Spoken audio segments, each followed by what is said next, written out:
welcome to my garage. This is my 1946 Rat Rod International truck. It's pretty much all done. So I built this on the side. It took me about a week or so. I closed up. I did the double doors. There's a retaining wall here. Wait, let me show them the before picture right here. Now it's after. After. So, there was a wall here originally. I had a bunch of space, so chopped it open. So this is the Black Stallion. It's a 1993 Honda Shadow 600. I got a bone stock, but I blew the motor, so that's not an original motor. The original motor is right here. Don't mind the mess, but I blew that motor and threw in a single carb. It just looks a lot better, drives a little better. It opens up this spot right here underneath the frame, so that's why I liked it as well. Everyone talks about getting a rear fender for this. It's, you know what, the way I see it is, you know, you ride or die, you know. I gotta go hard, right? Wait, sit on it real quick and then sit on it and bounce. Let me see.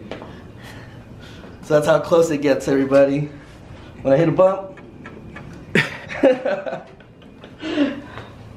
I had one incident before where, I don't know if you guys seen it, but we were going to LA and I hit a bump pretty hard and my seat actually got sucked underneath and it caved it in, so it was pretty crazy. Show us the scar, dude. No scars, thankfully, so we get on that.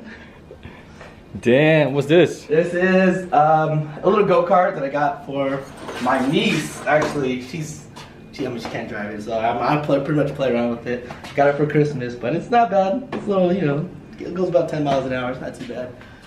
This is my other baby that I just picked up. 1931 Ford Model A sedan. This is the next project. You guys will probably see that in the next few months if anything. I got it in California, up north by Santa Rosa, which is really cool because it came with the title, and that's all I really cared about, and it was almost complete.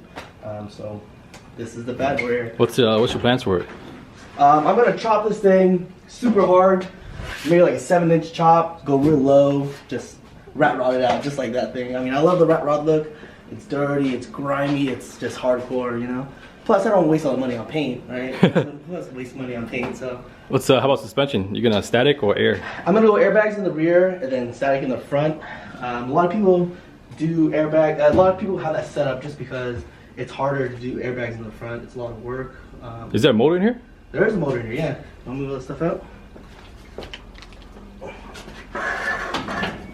So these are some of the other bikes that are friends. This is a frame that I had that I ripped out for that motor. I just have the frame just to have it, just in case I ever want to do it in the future. This is my buddy's Victor's that's been here for a while. I was supposed to pick this up from him, but decided not to. So yeah, this is the all original, man, which is great. This thing's old as fuck, but look at this thing.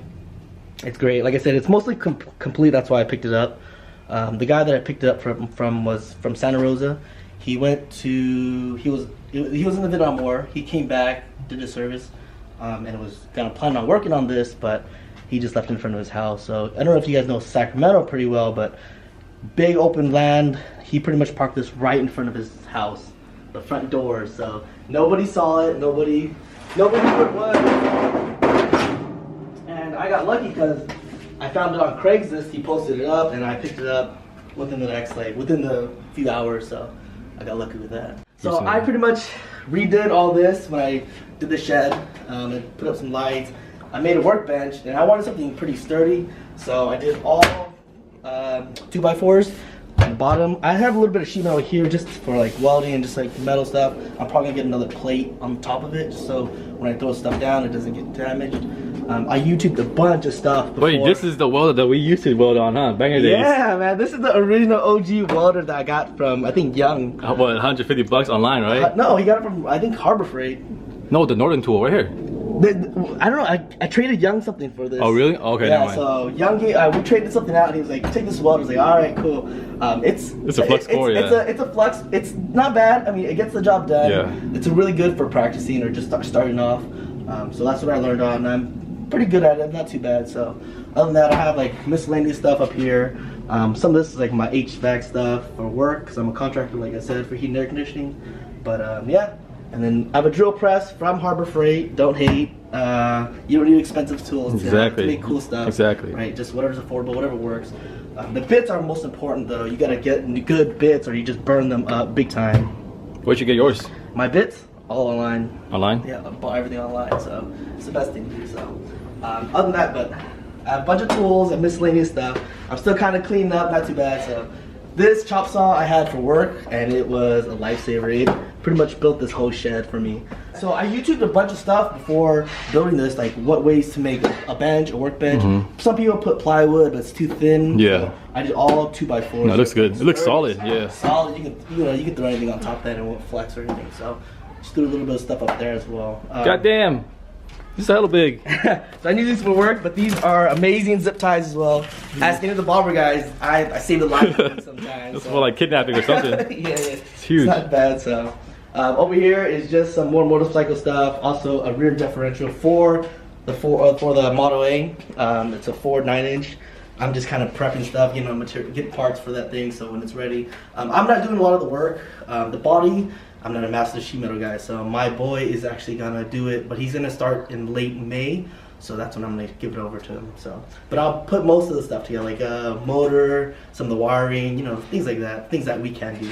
So let me show you my toolbox. This is a Craftsman. I don't know what it is. I got it when I was like 18 years old. I didn't have a lot of money back then, and I couldn't afford the ball bearing, so it's like, it works, right? It works for now. So these are my tools.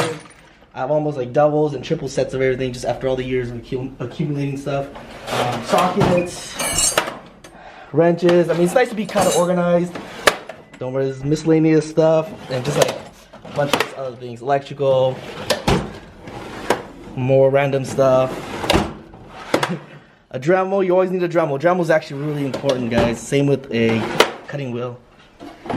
Hammers, more of like cutting wheels, electrical zip ties. Can never run out of zip ties. Over here are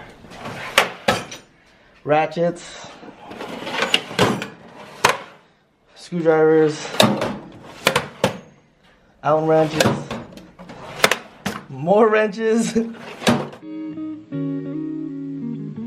I am 34 years old, born and raised in San Jose, California.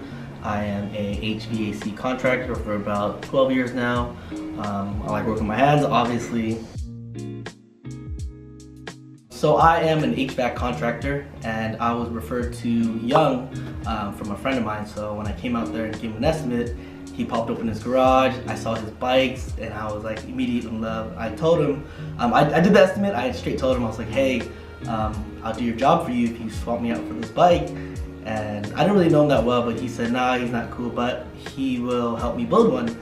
And I didn't really think much of it because most people just talk. So I was like, yeah, sure. We exchanged numbers, and a few days later he was like, hey, I found this bike for you online, let's go get it. And I was like, all right. So we went out and got it, and he helped me lowball the guy, which is cool because it was my first bike.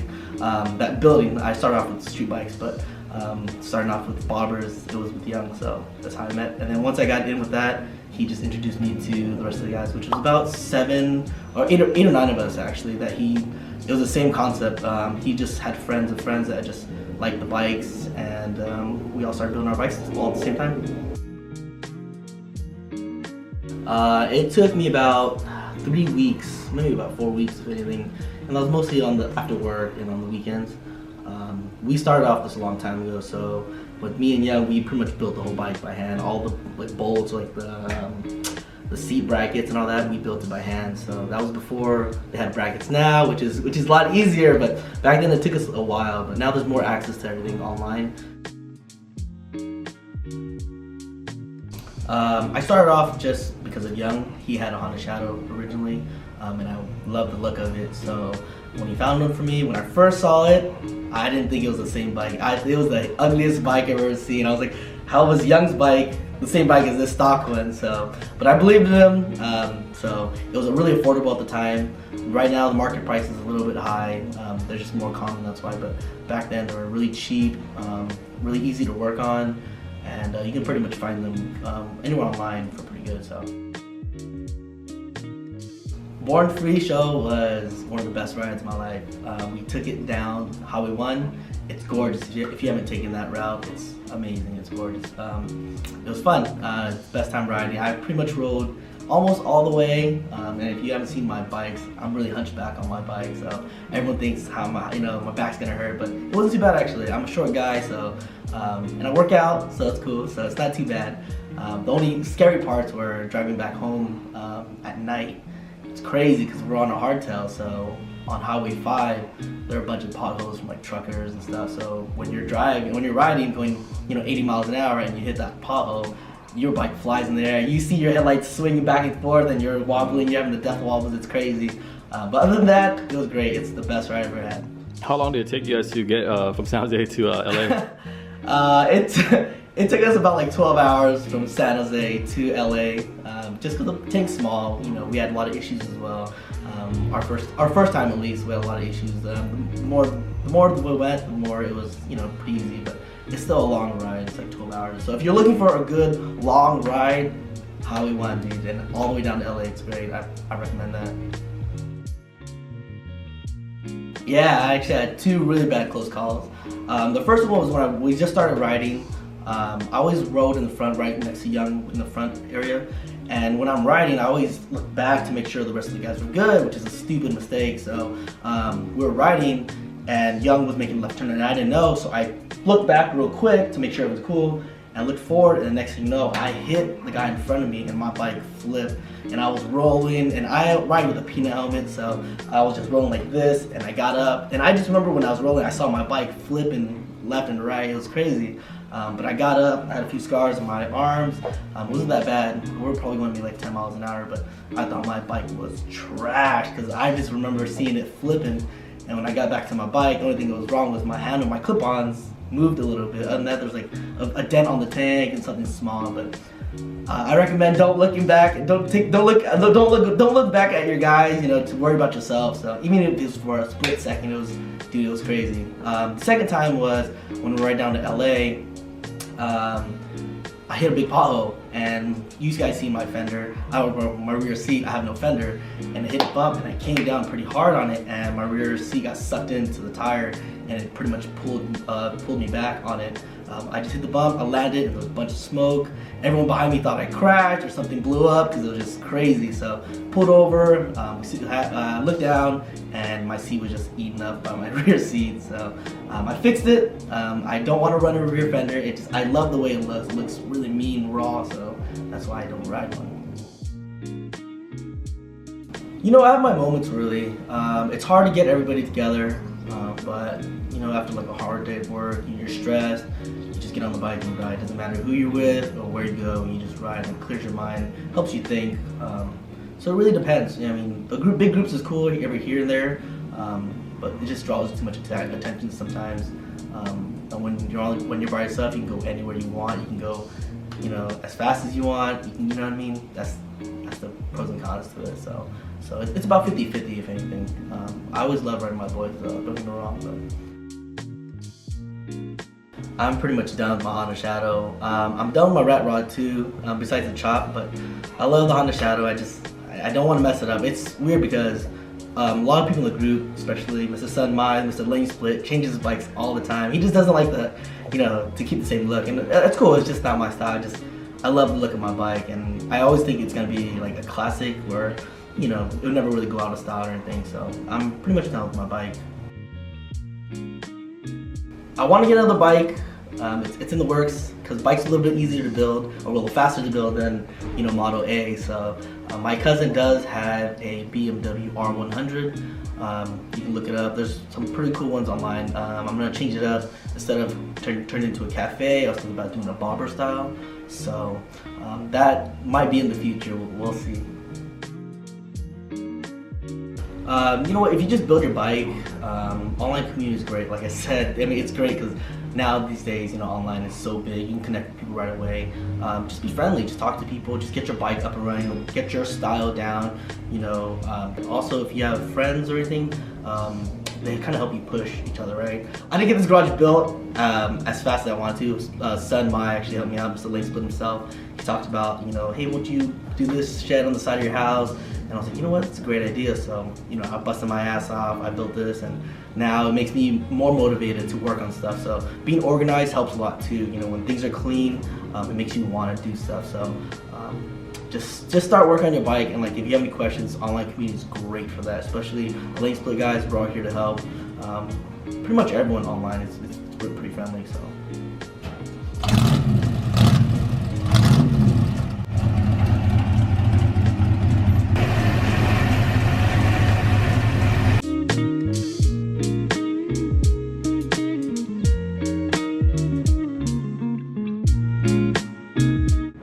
Ooh, behind the scenes, guys. Behind the scenes.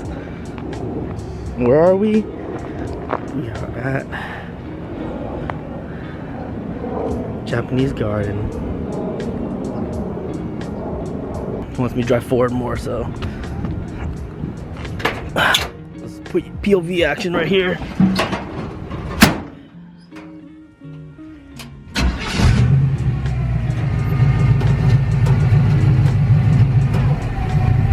Got my steering wheel. Tell when to stop. Good. That's it. Hi, mister.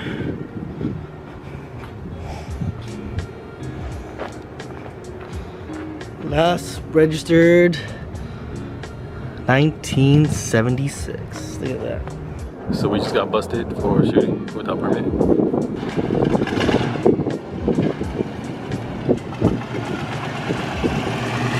Oh man, that's an A6 Corolla, dog.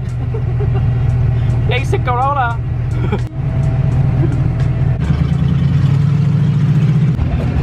YOLO, man. Man, who needs a truck, dog, when you have a freaking Valera? Or Avalon. This is Avalon, right? Yeah, yeah. 3 trees. Only in San Jose.